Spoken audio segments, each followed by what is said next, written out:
का अगर देखा जाए तो एक ही समुदाय के बारे में सोचा जाता था।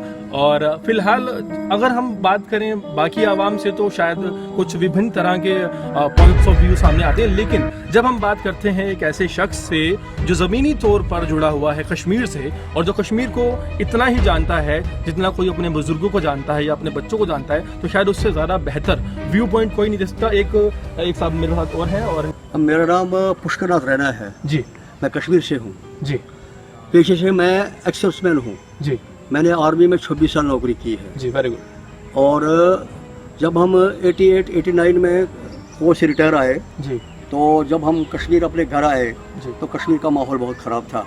जी, हार्डली हम अपने घर में 6 महीने साल रहे होंगे ज़्यादा से ज़्यादा। जी। उसके बाद हमें वहाँ सब कुछ छोड़ छाड़ के भागना पड़ा। माहौल सर किस तरह से खराब था, क्या था? माहौल इतना ख़राब था, हरासमेंट थी, जी। अफवाहें उड़ी थी। कभी बोलते थे भाई इनको लड़कियों को ले जाएंगे, मास किलिंग करेंगे, मर्डर करेंगे लोगों का, जी, बलात्कार करेंगे लोगों का। लोगों को बसों से नीचे उतार के उनका हरासमेंट की जाती थी, उनको मारा जाता था, उनको पीटा जाता था, उनको किडनैप किया जाता था। नहीं, ऐसी कोई बात जो आपको लगता हो कि अभी भी चूक गई है मीडिया से, जो शायद मीडिया या तो दिखा नहीं पा रहा, या फिर क्योंकि आप जैसे जानते हैं कि आप कश्मीर से बिलोंग करते हैं और वहाँ पर आप रहे हैं, तो आप इस बात को ज़रा जानते होंगे कि वहाँ पर क्या हुआ, क्योंकि आपने अपनी आंखों से देखा होगा। बिल्कुल जानते हैं, आप अपनी आंखों से देखा हमने। एक्स आर्मी मैन है। बिल्कुल बिल्कुल हमने अपनी आंखों से देखा तो है। आप कोई ऐसी बात बताइए जो कि लोग शायद अभी कवर नहीं कर पा रहे हैं। ऐसी बात क्या बताया, आपको पता है दिल्ली क्या नाम, श्रीनगर दूरदर्शन के डायरेक्टर जी, पंडित लश्कोर, जी, उसको कत्ल किया गया। पंडित लश्कोर को कत्ल किया गया। वो डायरेक्टर था दिल्ली दूरदर्शन इसका, कश्मीर दूरदर्शन का, श्रीनगर दूरदर्शन का। जी, जी, उसके अलावा अनंतनाग का एक नामी वकील पंडित प्रेमनाथ भट्ट, जी, उसको सरेआम दिन दहाड़े जो है उसको घर जाते टाइम उसको गोली मारी गई। उसकी लाश कितनी देर तक दिल्ली में ये क्या नाम गली में पड़ी रही। अच्छा। और किसी ने उसको उठाने की हमाकत नहीं की। इसी तरह उन्होंने हमारे एक एसएचओ को, जो डोरू थाने का एसएचओ था, इंचार्ज था, जी। प्रेमनाथ भट्ट था, जी। उसको बेहद उसका सर काट के उसको जो मर्डर किया। इसमें वहाँ की पुलिस भी इन्वॉल्व थी।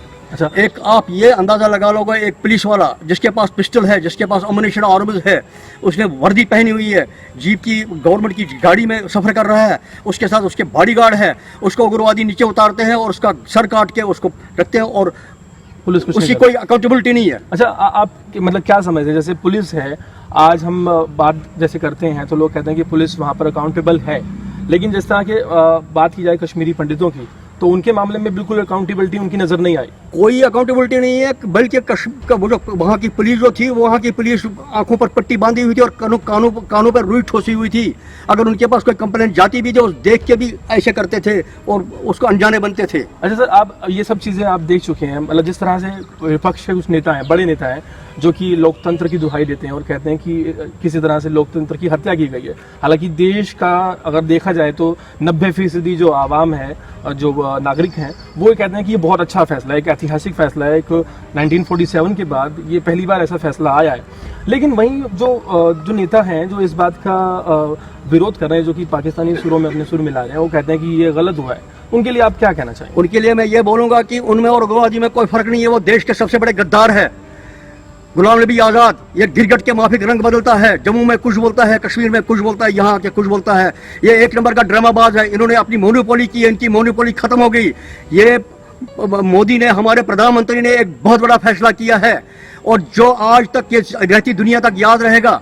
इसने हिंदुस्तान को एक बहुत बड़ी मुसीबत से बाहर निकाला है और इसका इसने जो किया है, ये सुनहरी अक्षरों में लिखा जाएगा हिंदुस्तान की हिस्ट्री में। तो मतलब आप मानते हैं कि बीजेपी का जो ये फैसला आया अमित शाह के नेतृत्व में और मोदी के गवर्नेंस में तो आई है, खैर इन दोनों ने मिलकर ये डिसीजन को शायद लिया है, तो आपको लगता है कि जो बीजेपी सरकार है ये अपने वादे पर कायम रही जो उन्होंने किया था? बिल्कुल, ये अपने वादे पर कायम रही है और इन्होंने हिंदुस्तान की साख्तों को बचाया।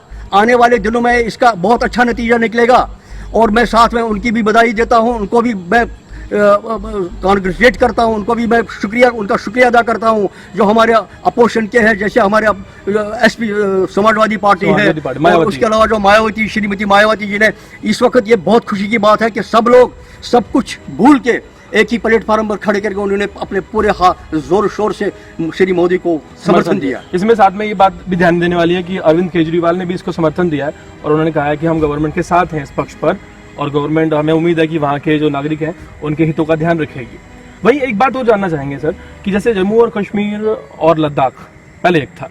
अभी जम्मू कश्मीर के अलावा लद्दाख एक अलग स्टेट यूनियन टेरिटरी बन गया है, तो इसको लेकर आपकी क्या राय है? क्या ये ठीक हुआ है कि लद्दाख को अलग कर दिया गया है? मैं आपको बता दूंगा, ये जो कश्मीर के लोग जो है, कश्मीरी जो लीडर है, जी जो भी मैक्सिमम कश्मीर के लीडर है, उन्होंने मोनोपोली की है। जी जी जी अगर देखा जाएगा तो रुकबे के लिहाज से, आबादी के लिहाज से जम्मू बहुत बड़ा एरिया है जी और कश्मीर उससे बहुत कम छोटा एरिया है जी। और लद्दाख के लोगों ने तो इनको ठंडे बस्ते में डाल दिया था। जी। लद्दाख के बारे में बिल्कुल कुछ नहीं सोचते थे। ये सब जो है ना अपना ये वो चलाते थे। इन्होंने, इनकी मोनोपोली थी और ये इनकी मोनोपोली खत्म हो गई है।